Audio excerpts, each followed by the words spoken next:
Magandang hapon sa inyo mga kastig. Dito nga pala ay malakas naman ang ulang dahil sa bagyo. Ngunit hindi tayo magpapa-apekto dyan mga kastig. Dito pa rin ay mag-aanda tayo ng pumain para na makapaglaot.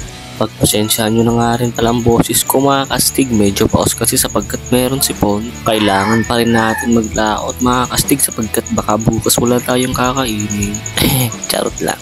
Sa puntong to pala mga kastig, nagpapahay na kami. Ang gamit nga pala dyan namin na pamahay na yung dilis. Yung dilis nga pala na puti yung ginagamit namin dyan sapagkat wala yung makintab na dilis. Tawag nga pala dyan sa amin mga kastig ay yung dilis na taga-ilo. Mas maganda nga palang painin yung makintab na dilis sapagkat medyo napapansin yun ng isda. Madami nga pala kasing klase ang dilis dito sa amin mga kastig. Meron nga rin palang dilis bahura. Meron din kami tinatawag na dilis na gurayan. Meron nga rin palang tinatawag na dilis bulaw at saka dilis puti. Yung dilis puti nga palang pinapain namin dyan mga kastig. Yan nga pala yung klase na mahinang klase ng dilis. Nagpapain nga rin pala kami ng tinatawag na tuna, yung pundaan at kung tawagin sa amin. Kahit nga pala medyo mahangin at medyo maulan na maglalaot pa rin tayo. Pero advice lang po sa inyo mga kastig na yung naglalaot yan ay wag nyo po itong gagayahin sapagkat medyo delikado. Talagang gawain nga rin pala namin to sapagkat wala na kami makain. Charot lang. Ito nga rin pala yung ating huling mga kastig, medyo konti nga lang sapagkat medyo masama talaga yung panahon. Pero kahit ganun pa man yung nangyari, sobrang pa rin tayo nagpapasalamat sapagkat meron na naman tayong pambiling bigas at sardinas.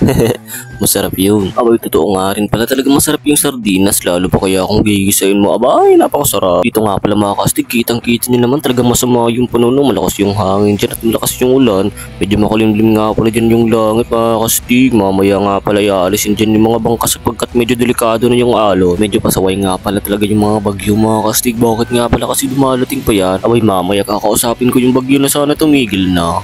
Charot lang. Dito nga pala mga kastig, makikita nyo na nandito pa yung mga bangka. Mamaya nga pala ialasin na yan sapagkat medyo talaga delikado yung hangin. Kapag malakas nga pala yung hangin ay lalakas rin yung alon sapagkat ito'y tinutulak. Ay, tinutulak. Dito nga pala mga kastig ay wala na yung mga bangka. Yung katig na lang yung natira. Kitang-kita nyo naman na malinis na yung tabing dagat. O kitang-kita nyo naman wala na talaga yung mga bangka. Medyo nagtatampo nga pala ako sa dagat sapagkat bakit dito pa pinadpad yung mga bangka.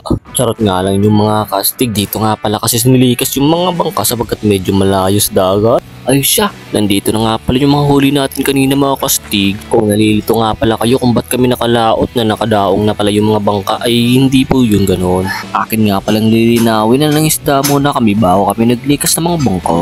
Heto nga pala yung mga huli natin mga kastig. Kitang-kita nyo naman ang mga iba't ibang klase yung isda. Comment naman kayo mga kastig kung anong tawag niyan sa inyo. Kasi ang tawag nga pala niyan sa amin mga kastig yung kinukuha ng manong ay yung saligan. At meron nga rin pala kami dyan na bulaw at saka malagas. Meron din kami dyan taldukan. Salut nga pala sa lahat yun na mga isda mga kastig. Sobrang nga pala akong saludo sa inyo sapagkat kahit masama yung panahon ay ginagawa nyo ang lahat para lang sa pamilya nyo. Ramdam ko rin kasi yung pagod at hirap na sakripisyo ng mga mangisda mga kastig. Maraming salamat nga pala sa inyo. Kaya dapat lagi nyong mahalin yung mga magulang nyo. Hanggang dito na lang. Bye bye!